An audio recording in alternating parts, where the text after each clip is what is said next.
Gênesis 3, verso 7.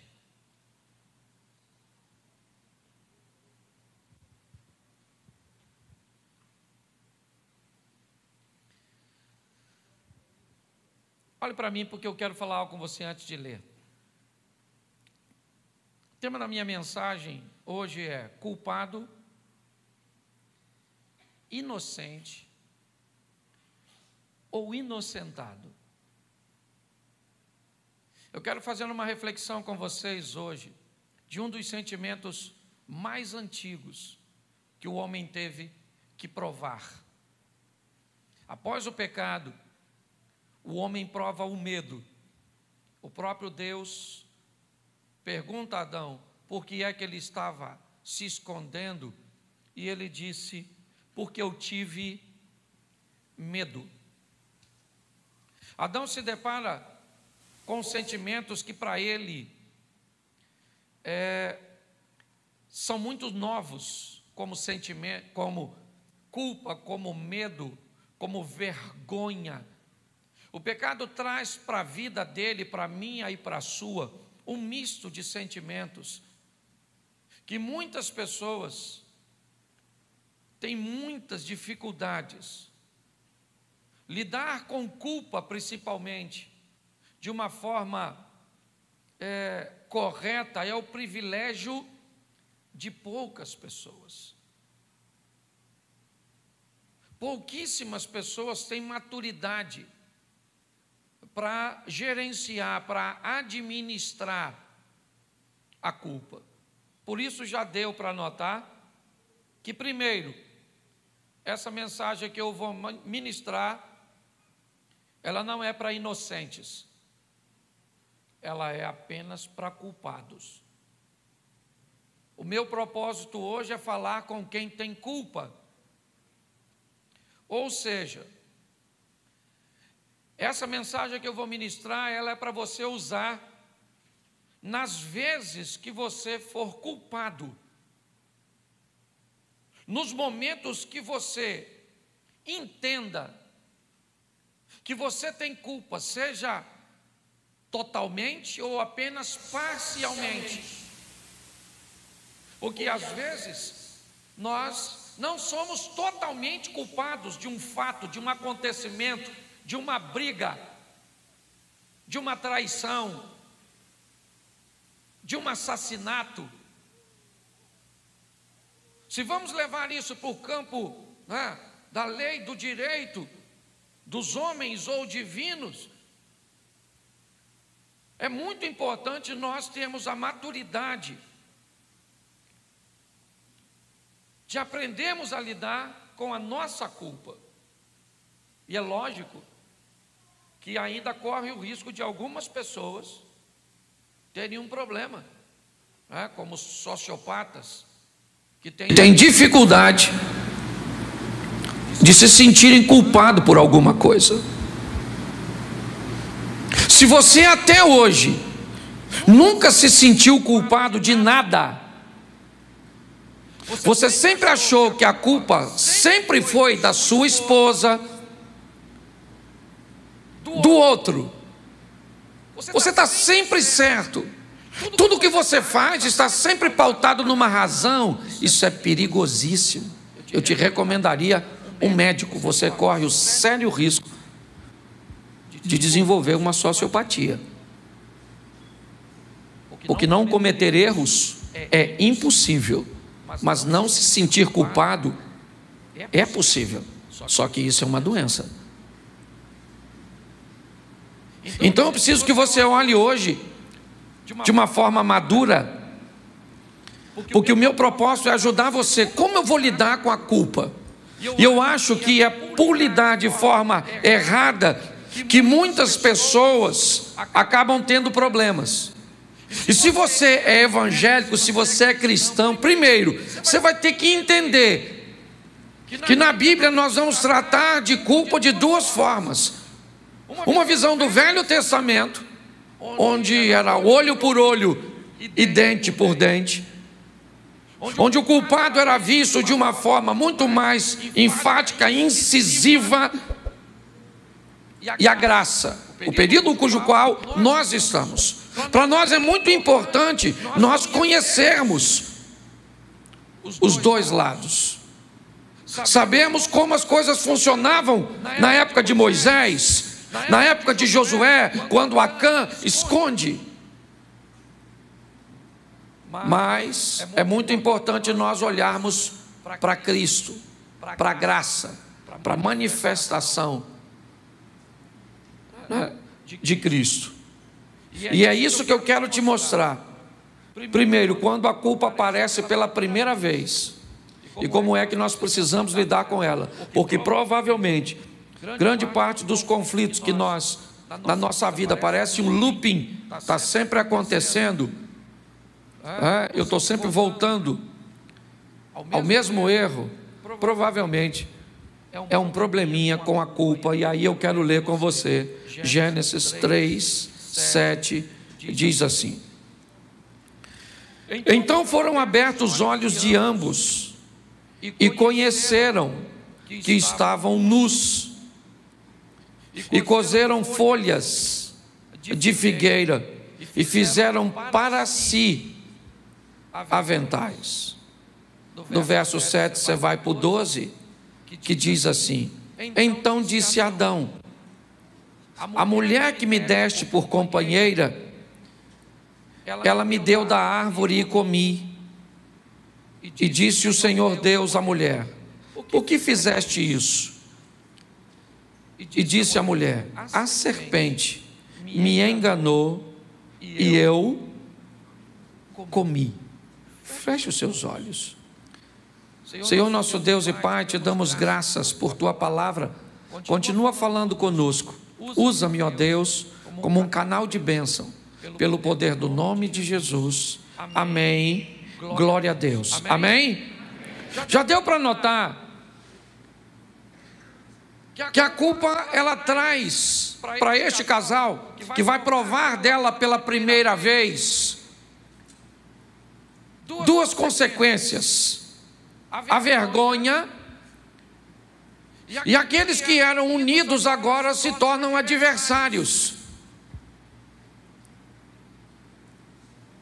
Quando nós olhamos o que a culpa fez com Adão e Eva, foi fazer com que eles se escondessem e tentassem resolver por si próprio, cozendo folhas de figueira. Mas mais do que vergonha, eles agora começam a se degladiar. Agora um colocando a culpa no outro, eles não estão entendendo, eles não sabem como lidar com essa emoção. Em todo ambiente onde a culpa está presente, nós vamos ter três personagens: o homem, Satanás e Deus. Quando eu digo homem, eu estou dizendo o ser humano, que pode estar sozinho, pode estar com sua esposa, com seus filhos, que pode estar com seu amigo, com o irmão da igreja. Esse é um personagem. Nós vamos olhar e vamos ver Satanás. Ele também está presente nesse ambiente de culpa. Muitas vezes ele é aquele que vai estabelecer a indução. Ele não pode pecar, é verdade, por mim, mas ele pode me convencer, ele pode me estimular, ele pode aproveitar de uma fraqueza que eu tenho e fazer com que eu cometa um erro. E nós temos Deus, e nós vamos ver como esses três lidam com a culpa, e nós vamos usar alguns exemplos rapidinho, para facilitar. Primeiro nós vamos ver o homem, como a maioria de nós lidamos com a culpa. Como é que você lida com situações cujas quais você é culpado? Provavelmente transferindo a responsabilidade para o outro. Na maioria das vezes que nós vamos conversar com pessoas para resolver situações, litígios, brigas, conflitos, crises, sejam de coisas simples ou criminosas. Não, eu matei porque ele fez isso. Não, eu atropelei porque só estava em alta velocidade. Não, ele entrou na frente. Não, porque que você gritou com sua mulher? Não, eu gritei porque ela fez isso e isso e isso. Não, porque que você pecou? Não, eu pequei por causa disso. Como é que o homem lida com a culpa? Se eximindo, em primeiro momento, de sua responsabilidade. Eu gosto muito de assistir reportagens criminais. E quando um criminoso chega para o primeiro interrogatório, até hoje eu nunca vi, a não ser que ele tenha sido pego em flagrante. Aí ele vai mudar de estratégia, dizendo que foi ele, mas arrumando uma culpa na outra parte que justifique o que ele fez. A maioria de nós não mudamos, não corrigimos a nossa trajetória, não consertamos, porque nós jogamos a responsabilidade no outro. Eu me divorcio da minha mulher. E por que eu me divorciei dela? Porque eu não consigo tolerar ela, a culpa é dela, porque ela é desse jeito, porque ela é aquilo, porque é aquele outro, porque aquilo.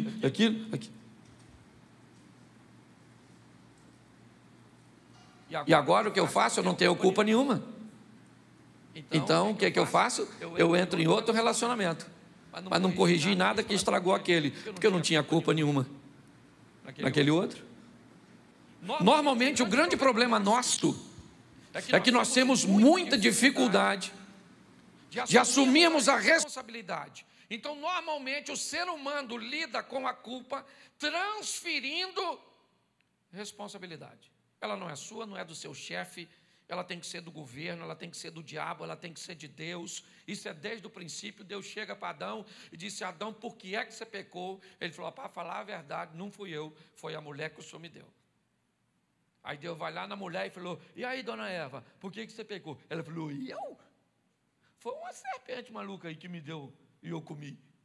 Me convenceu. E provavelmente a serpente estava lá, mas não devia estar nem o outro bicho passando, nem um mosquitinho.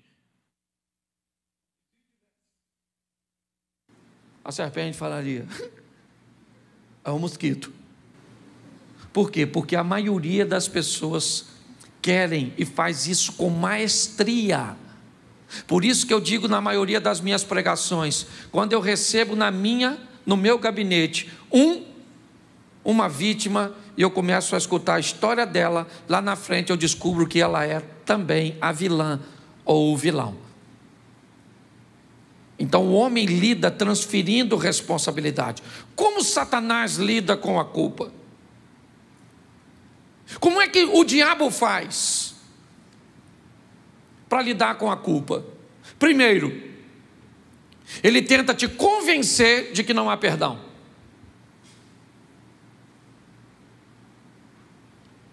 Se o diabo conseguir te convencer que não há perdão para o que você fez, que aquilo que você fez não tem possibilidade nenhuma de ser consertado, de ser revisto, de ser reavaliado, ele obtém sucesso. O interesse dele é exatamente esse: é fazer com que as pessoas se convençam de que não há perdão pelo que você fez. E aí já é meio caminho andado. Segunda maneira que o diabo age: provocando remorso e desejo de desistir da vida. Bom, já que o que eu fiz foi uma fatalidade, já que o que eu fiz não tem conserto, então realmente eu não mereço mais viver, eu tenho que tirar a minha vida. Essa é uma dor tão forte, uma humilhação tão grande, uma vergonha tão grande. Eu envergonhei a igreja, envergonhei minha família, envergonhei meus filhos, eu fiz isso e agora o que eu vou fazer? Eu vou tirar a minha própria vida. É assim que o diabo lida com a culpa, fazendo com que pessoas, ao invés de ter arrependimento, tenham remorso. Exatamente a diferença de Pedro para Judas Iscariotes. Sentem coisas diferentes e tomam decisões diferentes. Terceira maneira é que o diabo vai ver na culpa. Por que ele quer que eu peque? Porque ele vai ver na culpa a oportunidade de destruir a minha vida. Então para ele é um prato cheio você se sentir culpado. Mas pastor, realmente eu sou culpado. Espera mais um pouquinho que eu vou chegar lá. Eu não estou dizendo que você é inocente. Eu abri minha mensagem dizendo que a mensagem que eu ia pregar é para culpado. Mas primeiro eu preciso que você entenda como você lida com a culpa, botando a sua culpa, né, nos outros. Como eu tenho um amigo que dizia assim: a culpa é minha, eu coloco em quem eu quero. Então tem gente que é assim. É só você conversar que você vai ver que ele não tem culpa nenhuma. Tá certo? Então vimos como o diabo lida, te convencendo que não há perdão, provocando remorso e desejo de desistir da vida, e vendo na culpa a oportunidade de destruir sua vida. É isso. Você teve uma vez, por um ambiente, uma situação aconteceu, você fez algo uma única vez, pronto, é a porta que ele entrou, e agora ele vai te culpar de uma tal forma para criar na sua vida um ambiente que você não tenha saída. Agora, como Deus lida com a culpa? Novo Testamento, é o que eu estou falando. Tratando o culpado como culpado. A Bíblia diz que Deus não toma o culpado por inocente, Ele é justo. Se tem uma coisa que Deus vai fazer, é tratar você e a mim como culpado. Você é culpado? Você é culpado. Segunda maneira que Deus vai tratar a culpa, te oferecendo a graça como uma oportunidade. Mesmo você sendo culpado, e ele sabendo disso, enquanto o diabo tenta te convencer de que não há perdão, Deus faz o contrário. Ele busca fazer você entender através dos hinos, através das mensagens, através dos testemunhos, certo? Através de tantas coisas, ele planeja te oferecer a oportunidade do perdão, de tentar de novo. E como Deus lida com a culpa, te mostrando o arrependimento e a conversão. Enquanto o diabo te leva para o remorso, aquela dor aguda, mas que passa rápido. Por que quem tem remorso faz de novo? Porque o remorso traz consigo uma dor aguda, latente, mas ela é momentânea. Muitas pessoas, dia de ceia, pão e suco de uva. Senhor meu Deus, eu não deveria estar ceando, mas eu me arrependo, em nome de Jesus, não faço mais. E no dia seguinte está fazendo.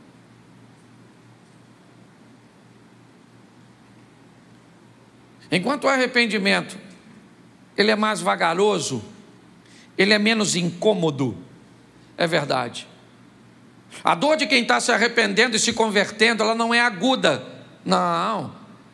Ela é mais lenta, ela é mais vagarosa. Ela não busca fazer você prometer coisas que você não pode cumprir, não.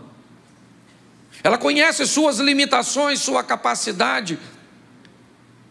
Então a proposta de Deus vai lidar com a culpa, te mostrando que você precisa se arrepender e não ter remorso, se converter e não tirar a sua própria vida, ou achar que para você não tem jeito. Mas se eu estou falando de culpa, eu tenho que separar isso. Primeiro, quando eu sou culpado das leis e valores dos homens ou humanas, e quando eu sou culpado da lei ou dos valores divinos. Pastor, dá para dar exemplo? Dá. Eu fiz questão de fazer isso, porque eu acho que eu estou virando uma chave na minha própria vida no que diz respeito para lidar com culpa, para lidar com a minha postura, a minha mudança, sabe? Bom, a lei humana, como é que eu lido com a lei humana, eu sendo crente ou não? Eu matei alguém. Perante a lei humana, eu sou culpado ou inocente? Eu sou. E perante a lei divina também. Sim ou não? Porque eu matei. A pena, ela vai ser atribuída de acordo com os agravantes. Se eu planejei, se foi passional, se foi vingança, se eu ocultei o cadáver, se eu estava sozinho, se foi com apenas um tiro, se eu sou crente ou não, perante a lei dos homens eu sou culpado e eu tenho que pagar. Sim ou não? Sim. Agora vamos a valores. Não estou falando de lei, dos homens. Uma briga conjugal. Você xingou a sua mulher te xingou. Esses dias, a mulher brigou com o marido aqui. Irmão, a mulher xingou o cara de tudo quanto era homem. Parecia um tiroteio. Crente, cheio de Deus. Só o eterno. E quando você vai ver isso, você vai dar uma olhada, aí são valores. Aí não estou falando de lei. Eles começam a estabelecer os seus valores, para definir quem está certo ou quem está errado, quem é culpado, quem é inocente. Então nós temos essas duas coisas na lei dos homens. E na lei divina, nós temos a lei, por exemplo, como o adultério. Quem adultera é culpado ou não? É culpado ou não? É culpado. Agora nós temos, por exemplo, os valores, que também acabam caminhando por uma subjetividade. Todas as coisas me são lícitas, mas nem todas me convêm. Quando eu olho para isso, eu começo a entender algumas coisas que eu queria ver com você. Por quê? Porque na maioria das vezes nós sabemos que somos culpados. Sim. Mas como é que nós vamos lidar com isso para mudar o nosso comportamento, para mudar o nosso temperamento? Porque se o evangelho não te muda, ele serve o quê para você? Se ele não te aperfeiçoa como gente, como cidadão, como crente, se ele tem o propósito de melhorar seus relacionamentos com os homens e com Deus, inevitavelmente ele precisa que você se arrependa, que você se converta. Eu vou te dar 2 exemplos só no Velho Testamento. Vamos voltar a Adão primeiro. Seja franco, Deus conversou. Você conhece um pouquinho o texto bíblico? Vamos lá. Deus chega para Adão e diz: Adão, eu te dou liberdade para fazer tudo isso, mas eu quero estabelecer um limite, ok? Você vai ficar aqui a maior parte do dia, mas para que você entenda que quem governa tudo isso sou eu, para que isso fique claro, notório, patente aos seus olhos, eu vou colocar um limitador. Você mexe onde você quiser, inclusive nessa árvore, mas nela ou dela você não pode comer. Era um limite. Poderia ter sido a árvore, poderia ter sido um rio, poderia ter sido um animal, poderia ter sido qualquer coisa, porque o propósito é falar de limitações, de entender limites, de respeitar a autoridade, de entender hierarquia. É isso que Deus está falando.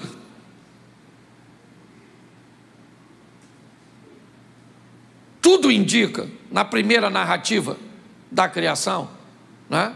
Que já no Éden ou no Gênesis nós temos 2, né? A primeira define como eles foram criados, o homem criado primeiro, depois a mulher, certo? Nós já temos outro definindo que foram criados macho e fêmea.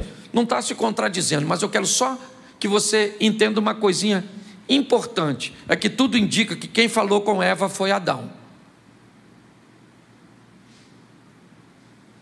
Quando o limite está para ser quebrado, você vê nitidamente que o discurso de Eva está quebrado, está furado, está falhado. Ela não sabe o que está dizendo. A informação que chegou para ela não chegou boa, ou ela não conseguiu entender. Sabe o que é mais incrível? É que ela comeu, e o texto não diz que aconteceu alguma coisa enquanto ela come, porque Deus falou com Adão. Aí, imagina, vamos imaginar aqui, ok? Só para, é uma coisa que a gente tem mais facilidade. Vamos imaginar a Eva com aquela maçã suposta, com, não vou fazer propaganda não, a maçãzinha mordida, levando para o Adão. Eu imagino o choque do Adão. A fruta, a marca da boca da Eva, e pior, a Eva está viva.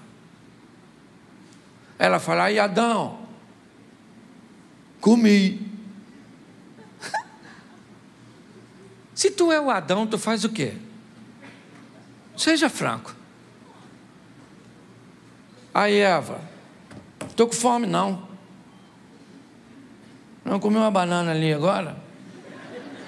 Não. Comeu, não morreu, né? Beleza. Deus vai chegar aqui de tarde, finalzinho da tarde. Vou falar com ele: Senhor, essa mulher que o Senhor me deu é mais perigosa, tem mais veneno que a fruta. Você está rindo, mas é sério. Ele é culpado, mas ele é muito culpado, sim ou não? Mas ele é muito, eu gosto disso. Muito culpado. Mas ele vai lidar com Deus diretamente. Seja no Velho Testamento ou no Novo, quando você lida com Deus diretamente, Deus olha seu coração. E na presença de Deus, Davi disse isso algo de uma forma tremenda: é melhor estar nas mãos de Deus do que na dos homens. Eu não sei o que você fez, e provavelmente você é culpado, porque nós somos. É que a gente costuma botar: quem tem culpa do seu casamento tem uns problemas, você ou sua mulher? Não vem com essa de falar os dois não, porque os dois você fala aqui.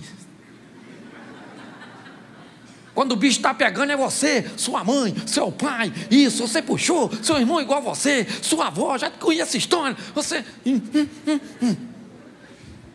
O diabo usa você, e você não usa. Nossa, nem para o diabo usar você serve. Você está rindo, mas é sério. Quando nós olhamos para isso, nós vemos que o assunto é muito sério. Vamos pular para Davi para andar rapidinho, esse culto é bem... Davi pecou ou não? Quando se deitou com a mulher do Urias, mandou matar o cara, casou com a mulher e ficou bonitinho na foto. Deus falou: ah, é? Foi lá e falou com ele. Sabe o que é mais engraçado? Perdoado foram os seus pecados. Quando eu escutei essa frase, eu falei: não acredito. O cara passou o cerol na dona, matou o cara. E Deus vai dar esse mole? Mas Deus falou assim: eu vou te perdoar. Seus pecados foram perdoados. Mas deixa eu te falar como é que vai funcionar de agora em diante. Seu filho morre. Seu outro filho, Absalão, vai se deitar com a sua mulher, tudo, no meio da praça. Entendeu, Davi? Você vai ser em ambiente público. E Deus diz que perdoou. Se não perdoa, o que eu aprendo aqui? Ele é culpado, sim ou não? Deus perdoou, sim ou não? Mas Deus não perdoou o efeito. Tem gente que tem dificuldade de lidar com culpa, por quê? Porque ele disse: Senhor, me perdoa. Deus disse: beleza, vida que segue, vamos embora. Nossa, mas por que está acontecendo isso comigo? Nossa, por que está acontecendo isso comigo? Nossa, você trai a mulher, você pede perdão a Deus e quer que a mulher te perdoe do mesmo jeito? Está assim de gente, ó, com sérios problemas com essa questão. Você recebe o perdão de Deus, sim, porque Ele é bom, misericordioso, longânimo, mas o efeito daquilo que tu fez, meu filho, pode durar mas é muito tempo. Então pense antes de fazer. Preste atenção, outro que era também culpado demais, o tal do Pedro. Lembra dele, o discípulo de Jesus, agora indo para o Novo Testamento? Lembra quando Jesus falou que ia morrer, o que ele falou? Eu morro com o Senhor, você não sabe de nada. Esses discípulos aí, ó, tudo esquisitinho, eles fogem, mas eu morro contigo. Jesus falou: Pedro, para, Pedro. Pedro falou: eu morro. Jesus falou assim: ó, antes do galo cantar, você me nega 3 vezes. Ele pensou: nego. Negou ou não negou? Negou ou não negou? É culpado ou não? É culpado ou não? Mas se arrependeu? Sim. Então teve outra oportunidade. Você acha que o diabo tentou atacar Pedro? Sim ou não? Ele voltou a pescar quando Jesus morreu? Querendo voltar à sua vida antiga? Provavelmente se sentindo culpado? Por que é que Jesus refaz o ambiente onde Pedro nega, perguntando 3 vezes a Pedro? Provavelmente queria apenas reconstruir o modelo ou o ambiente mental que Pedro havia se tornado culpado, exatamente para trazer para ele o perdão. Pedro se ergue, é verdade, mas isso não acontece com Judas Iscariotes, que também é culpado, sim ou não? Sim. E talvez até menos culpado que Pedro. Por quê, pastor? Porque a Bíblia diz que um deveria traí-lo.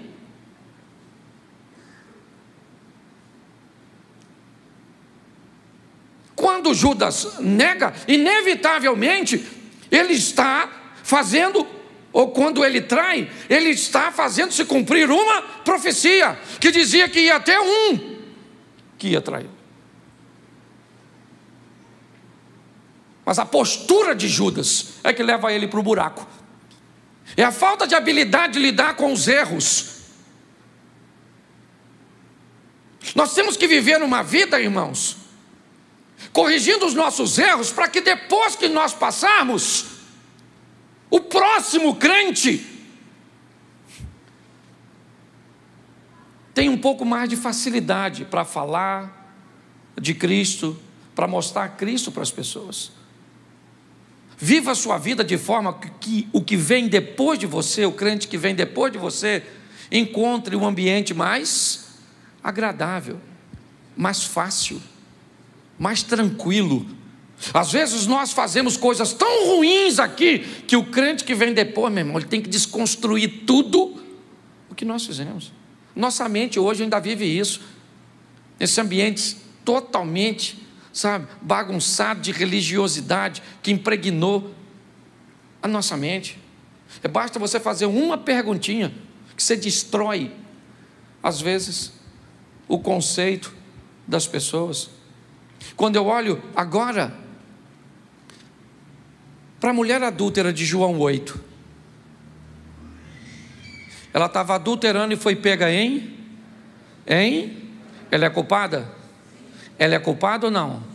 Ela é culpada. Jesus trata ela como culpada? Sim ou não?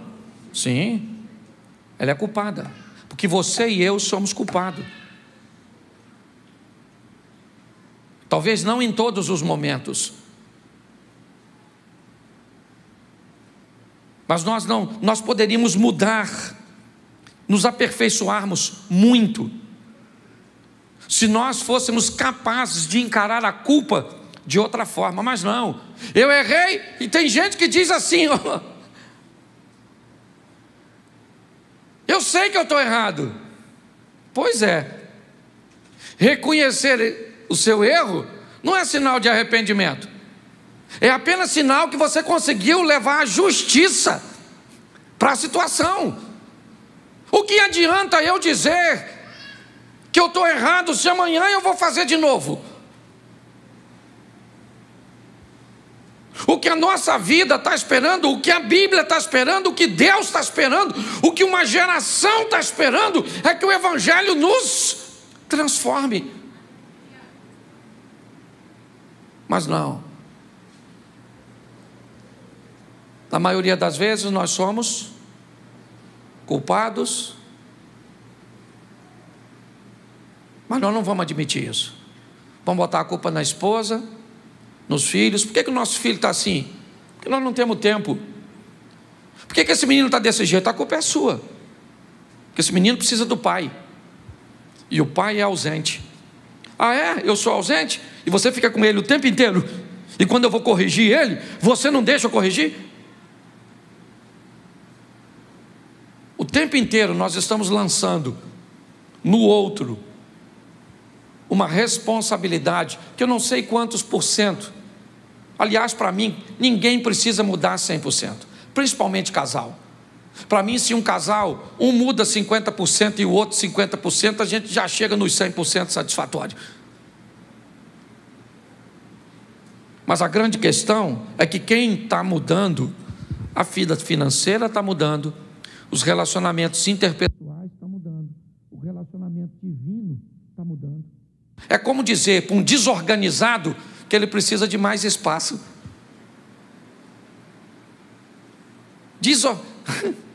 Dá um quarto para um desorganizado, ele bagunça o quê? Um quarto. Dá uma cidade para um desorganizado, ele bagunça o quê? Isso, porque o problema não é o espaço, é a desorganização. Tem gente que é organizado com a caixa de papelão. Você chega lá, as roupinhas, tudo assim, ó. Tem gente que tem um closet. Você chega lá, meu Deus, o mundo se perdeu aqui dentro. A nossa vida está buscando o momento em que nós vamos tomar a decisão de mudança. E eu tenho aprendido, né? Não sei se eu consegui transmitir para vocês aqui, porque falou demais no meu coração. Sabe, eu olhei para a culpa que eu tenho com os meus filhos, com o meu casamento, com a minha igreja, com os meus negócios, com a minha mãe, com, sabe, o meu ministério. Eu queria que você saísse daqui olhando para isso. Como é que eu vou lidar com a minha culpa? Ela é minha e eu sou culpado. E a melhor maneira de viver algo incrível é levando isso a sério.